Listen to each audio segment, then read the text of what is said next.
Howdy, howdy, boys and girls, and welcome back to Tiny Bunny. Now, obviously, we can tell where the little one is. I am going to apologize. This is probably coming out very, very late. I've been out all day trying to get a new phone. They set it up, and this is still my old phone.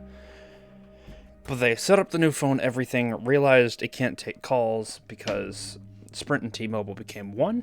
I used to be on Sprint. T-Mobile now owns it. So since it's a T-Mobile phone and I'm technically on Sprint network, it wasn't going to work. That's what we believe it is. We aren't even sure if that's it. But that's all I have to go off of right now. So I guess that's what I'm going to say the answer is.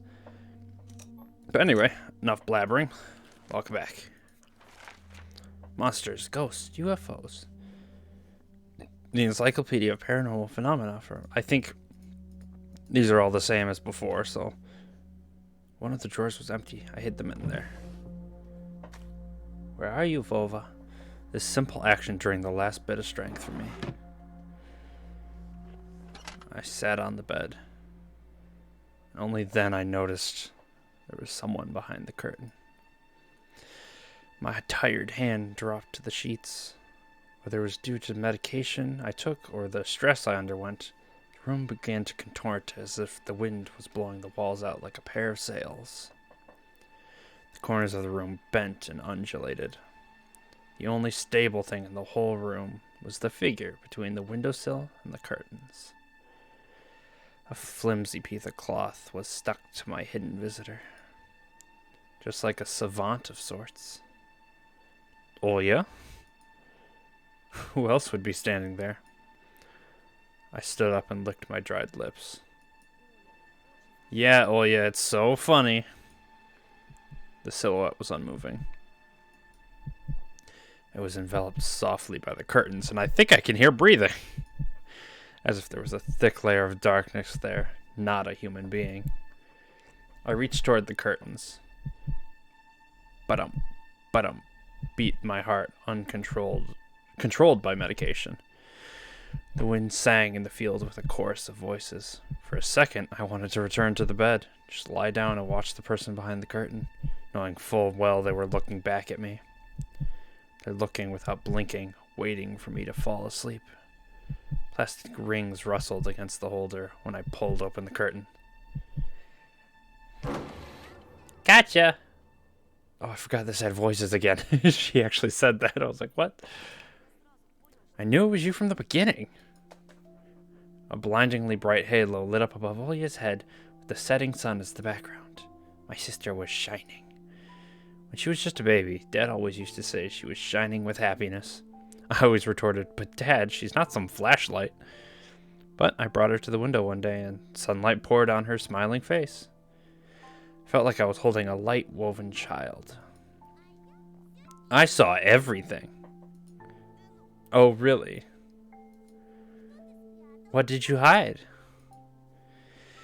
She was just like my mom when she was little, before she put on her sad mask of tiredness and switched to her commanding tone of voice. It's nothing, just... Olya ran up to the table, her eyes round, and asked, You stole something and hid it there? Are you a thief? What? Don't be stupid. I didn't steal anything. Oh. Accidentally like that. What if I did steal it after all? From the forest? From the tilted figure standing behind the trees? Olya could be selfish and stubborn when she wanted. Then show me. Swear that you won't tell anyone, then I'll show you. Olya wore a plotting smile. I swear on Mom's heart. An oath she heard in one of the movies about the pioneers we've watched. Pioneer movement, an umbrella term for communist children organizations existing around the world, somewhat reminiscent of the Scout movement. What the heck? Okay. Don't say things like that. Olya nodded and made a gesture with her hand, locking her mouth with an imaginary key. She was filled with curiosity that was splashing in her giant eyes. I opened the drawer, and Olya leaned in, holding her breath. It looked like there was not just a simple mitten, but some sort of exotic critter. Is this someone's mitten? She said that as if she couldn't understand what she saw. A certain boy lost it, and got lost himself. Now, you do understand how dangerous it is for kids to wander into the forest, right? He must be really cold out there. Will they find him? They will. The police are going house to house showing his photo to everybody. Oya traversed the room with care and pressed her tiny palms against the window. And why are they going to the houses and not the forest? Are they scared? The question caught me off guard. The police aren't scared of anything. They've already scouted the forest. Yeah, right, flashed in my clouded mind. Did they really check every nook and cranny where darkness, cold, and whispers of icy branches dwell? If that's the case, how did they miss the mitten? Or did it appear later, for me? I changed the topic, as if trying to get Olya as far away as possible from the forest thicket. We may get a reward if I go and find this boy myself. A lot of stuff like in the Wheel of Fortune. Like the show? Field of Wonders. A Soviet and Russian TV game show, still running to this day, coming out every Friday. We described as partially adapted version of Wheel of Fortune. So it's supposed to be Field of Wonders. Sounds cool, right? Oya wasn't listening to me. She was piercing the forest with incredibly adult eyes, uncharacteristic for her. What if the owl got him? Nonsense. An owl won't be able to lift a human. But you know what? I was picking my words with utmost care. I forced them out of my overexerted brain. Stay away from the forest. I think it's... how should I put it? It's cursed or something. Just like in a fairy tale? No, more like in that spooky tape our parents hide from us. What? What? Olya shivered and stole a glance at the window. I saw you running away. Someone was chasing you? No, it's just... I was hurrying back home so Mom won't be worried. As I looked at my sister, my heart was tearing apart. She was so fragile. It was so easy to stifle her light. A gust of wind, and her small fire would be gone. You're lucky. Mom won't even let me go outside. I'm like a princess in a tower, can't go anywhere. I'll die from boredom here. You're wrong. No one has ever died of boredom. And you have me in your cartoons, and Mom and Dad will be good to each other soon. You know what I would wish for on my next birthday? I wish for Mom and Dad to turn into children, so we can go and play together like we used to. Yeah, and if you make them as small as bugs, we could place them in a little box. Oh, he giggled and tugged on my sleeve. Tony, let's go watch Aladdin. Fatigue won over my desire to be with my little sister. I was washed over by some sort of heinous apathy. I'm too tired. I don't want to. Come on. It's so boring alone, and Mom is always busy. We can pick a cartoon you haven't seen before. Fat chance. I know all of our tastes by heart at this point. Not all of them. You haven't watched Peter Pan. Remember how you fell asleep in the middle of it? And so much happens after that. Let's go. Let's go. Maybe a bit later. Should I tell you how it ends? Let's leave that for tomorrow. I won't tell you tomorrow. I know. Let's play hide and seek. Just play with the damn child. She's adorable. No, Olya. Then draw me a dino. Olya, please. Draw it. Draw it. Leave me alone already. I blurted it out without thinking. Then I was immediately taken aback. I never screamed at my little sister like that. Olya stared at me in shock. Her lips started trembling, a precursor to tears. My chest was seething with disgust and embarrassment. What's happening to me? I hurried to prevent Olya from crying. Alright, you win. Let's go watch cartoons for a bit. I don't wanna. Children. Came up to her, put my hand on her soft head. Let's go. Let's go watch Peter Pan. Ooh, you'll fall asleep again. I smiled and lifted her chin. Her eyes were wet and bottomless. I promise I won't. And I'll draw you a full Triceratops later. Hooray! Triceratops. Well, close enough. Olia rubbed her eyes with the sleeve of her pajamas, and a shining smile returned to her face.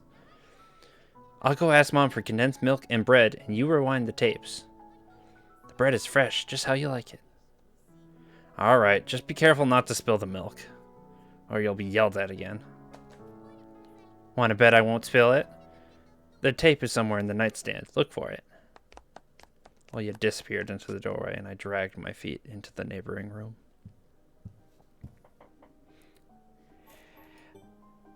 Tony was kind of a little jerk. What made that noise?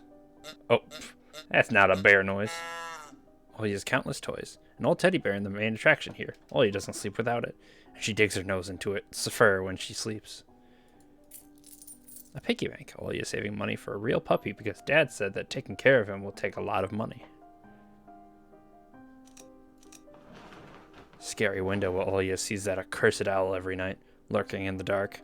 Olia keeps curtains open during the day, but as soon as the twilight comes, she shuts them tight, so she wouldn't see the pair of hungry eyes outside. That looks like everything.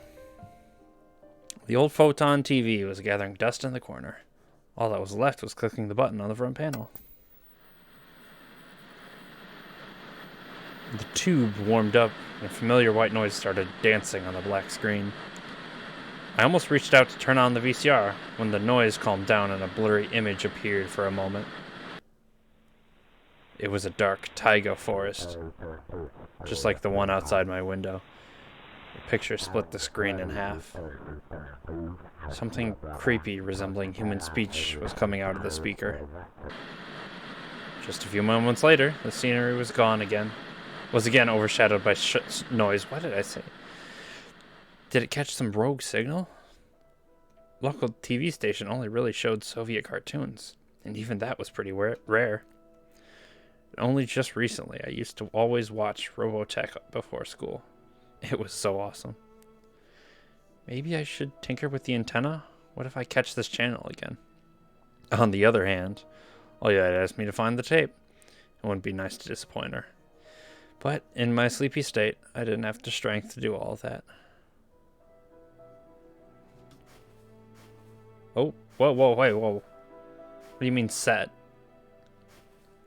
I think I remember searching for it. I don't remember this being an option.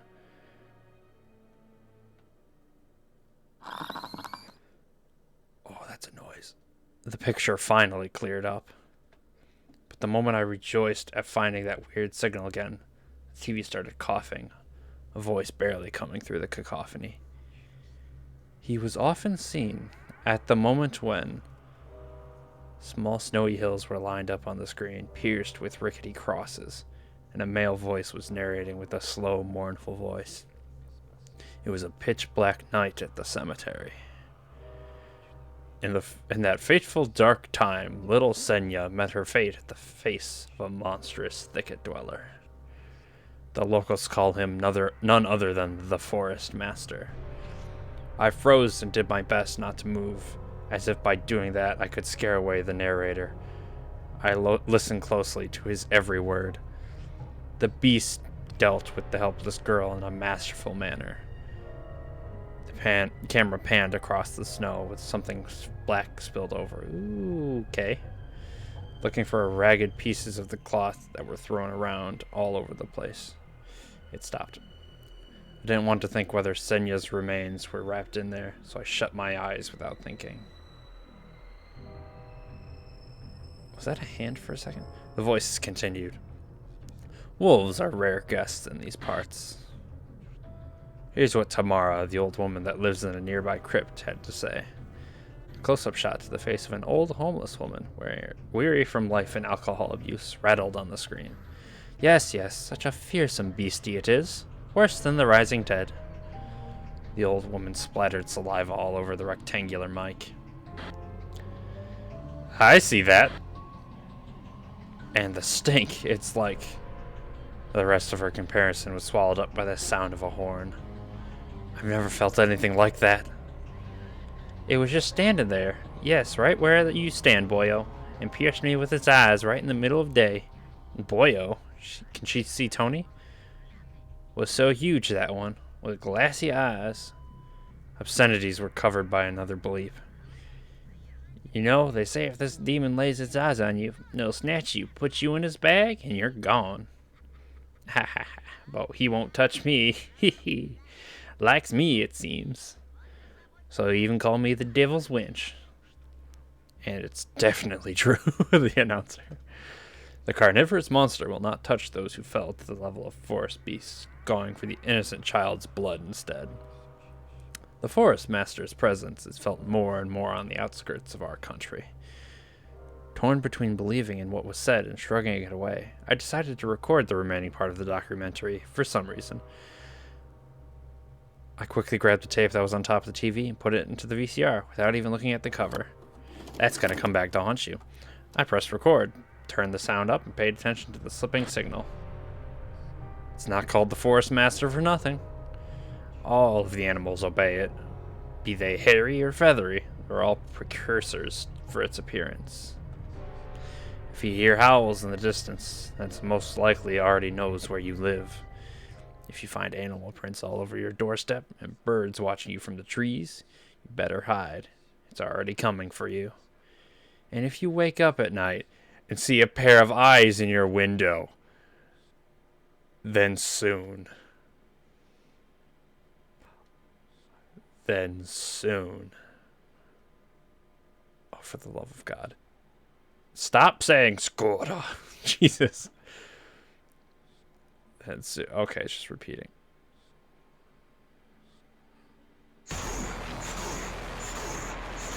Oh, he's saying Skora. The TV suddenly went mad and looped the last word over and over, piercing my ears. I got goosebumps all over my spine. Tape ended and was rewinding to the beginning. The sound of rustling tape reminded me of leaves in the wind and the low howl of the beast. I woke up from my stupor and pressed the button. VCR ejected the tape. For a moment I thought it was stained with saliva. But that was just the light from the chandelier making the black plastic glossy. And then I saw the cover. Oops, I recorded it over Peter Pan. That's what I get for hurrying. It was bad enough that I ruined Olian's cartoon, but I also put this creepy stuff over it. Can't let her see this. We'll drown in tears. I snuck a glance at the door. I could hear the clatter of glass and the squeaky floorboards. Olia appeared in the doorway. You haven't started without me, have you? My sister brought the tray with unevenly cut bread and a whole can of condensed milk. No. I was looking for the tape. Do you really want to watch Peter Pan? I do. Turn it on already. Mom will come watch her Brazilian drama soon. Come on, think, fake detective. You know, I didn't like Peter Pan. Maybe we could watch Little Mermaid instead? I've already seen it so many times. And you promised me. She's so stubborn. I know. Let's watch a couple of Teenage Mutant Ninja Turtles episodes first. Deal? Olia frowned, but ultimately gave up. She put down the tray and crossed her hands on her chest. If you want it so much. Can you open the milk can? I'm afraid I'll cut myself with the sharp edges. As soon as I stood up, colorful dots popped up before my eyes, and my sore legs were pierced by thousands of needles. Only when I reached the sofa, I realized that the can was already open. Olia had tricked me, played me for a fool. My stomach became heavy. I wanted to rush toward the TV, but my little sister was faster. She picked up the remote and proclaimed in a victorious tone, Gotcha. As the remote's master, I command you to watch Peter Pan. Couldn't even open my mouth, and the VCR had already eaten the accursed tape. She'll play it, and then it's gonna be fine, isn't it? Black crosses on unnamed graves, empty crypts, bloody scrapes on the snow, and the insane devil's wench. I'd better tell the truth. Oh yeah, stop. I erased the end of your tape by accident. I'll trade it with you for 2 of mine. What do you mean? You couldn't erase it. Me and Dad had broken off all those plastic pins with a screwdriver. You can't record anything over my cartoons now. My little sister pressed the triangular play button on the remote. I squeezed on the inside, awaiting the out-of-this-world voice of the narrator. But I saw the duel between Peter Pan and Captain Hook instead. I sighed in relief. My head, heavy as a leaden ball, now rested in my hands. Olya smiled in joy. She put the tape on rewind and started spreading milk over her bread.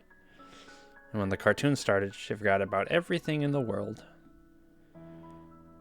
As if she really got transported to the Neverland, like she always wished. Is it referred to as the Neverland or just Neverland?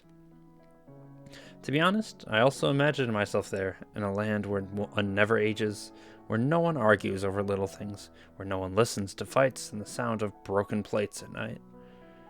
But now, Peter Pan's land was especially far away from me. My thoughts dragged on, stumbled upon the horned beast that awaited me among the trees, and their narrator's mournful voice haunted me, sliding over bushes and ravines. Like a winged carnivore would track its prey. It felt like I was dreaming with my eyes still open. Then my sister's scream pulled me back to reality. Tony, shut the curtains fast. Why? No one's watching you. She's covering the curtains. It's dark, and when it's dark, the owl comes. I'm scared. I got out of bed, fighting any drowsiness, and closed the curtains.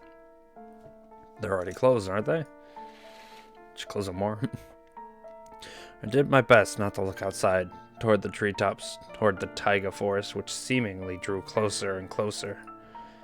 Of course, it was just a visual effect from shadows of branches scraping the snow. Tony, Mom thinks I made the owl up. And Dad, too, thinks I'm a liar since I'm small. But the owl exists. Honestly it does. Excuse me. You do believe me, right? That it comes every night and I swiftly grabbed Olia's hand and looked her in the eyes. I was trying to transfer at least some of my courage and determination. But did I really have those qualities? Yes, I believe you, alright? Just don't nag our parents about it anymore. They're already dealing with a lot, so they'll just get mad at you. Come and tell me if anything happens. And don't look out the window. But it wants me to look. Doesn't matter. Act like it doesn't exist and never existed. Like it's made up, just like Mom and Dad say. It'll get tired of waiting and fly away. I have a feeling that's not gonna work. But dude, that's new. That is 100% new. We did not cover that last time. We followed Peter Pan's adventures as if nothing had happened. As if the forest didn't kidnap kids. As if our parents weren't tearing each other apart bit by bit. Captain Hook was running away from the crocodile, and Captain Pan was headed to London on a gilded sailboat. By some miracle, I lasted longer than my little sister. Olya's eyelids had dropped. She started snorting lightly, resting her chin on the side of the bed. The chorus was singing the ending song. A world of Disney was lit up by a silvery moon. Don't you dare. Okay. Another moon peeked from under the first one. Scary and wan, hanging over the taiga forest. The horrific report got recorded right over the credits. My throat went dry. My pulse became faster. I looked toward Olya. She smacked her lips in her sleep. That's adorable. I squeezed the remote with all my might, ready to press stop any moment. I rewound the recording. checked if it was intact, and then carefully took out the tape. The protective pin was still in place. Oh, I stood up and left Olya's room. They didn't bend it off like they said they would. Oh, you have your own little collection now, going different murder mystery things. Whether it was my providence or by curse, I hid the tape alongside the mitten at the exact moment Mom peeked into my room. Cursed tape. Got an achievement for that. Enough playing around. It's your first day at school tomorrow. Go to bed. You should sleep properly. You don't want to be teased for being sleepy, right?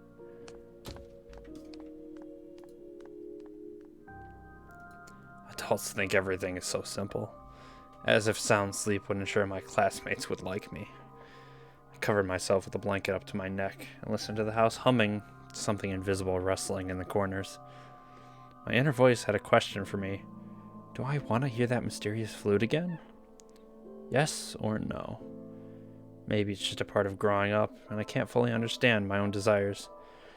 The forest wailed behind the barrier that was my walls. Some ethereal entity wandered the fields. Branches shook as if calling for me. The wind howled on in the night. My thoughts were like annoying flies that entered my head before becoming weak and tangled. I didn't notice how I fell into slumber. It has come, after all. The day I feared the most. The first day of a new school term. Episode 2. Time to play with you. Why do I keep hearing footsteps, though? New school, new teachers, and most importantly, new classmates who I always have trouble connecting with. We're going to end that here. That's going to be the end of episode 1. We are fully into new territory now. We've already had a new experience being with the tape. I feel like that should have at least gotten somebody. It obviously didn't get me, but we already know how that's not easy to do. So we're going to save over a new slot and call it quits for this episode. Well, thank you all so much for watching. This has been the Ginja Ninja. If you liked this video, don't forget to hit the like button. Lets me know this series is doing well. Don't forget to subscribe and hit the bell icon so you can see when videos like this are going to come out. Again, sorry for this coming out so late. And if you have any questions, comments, concerns, please put it in the comment section down below. I will answer or respond to every comment down there. All right?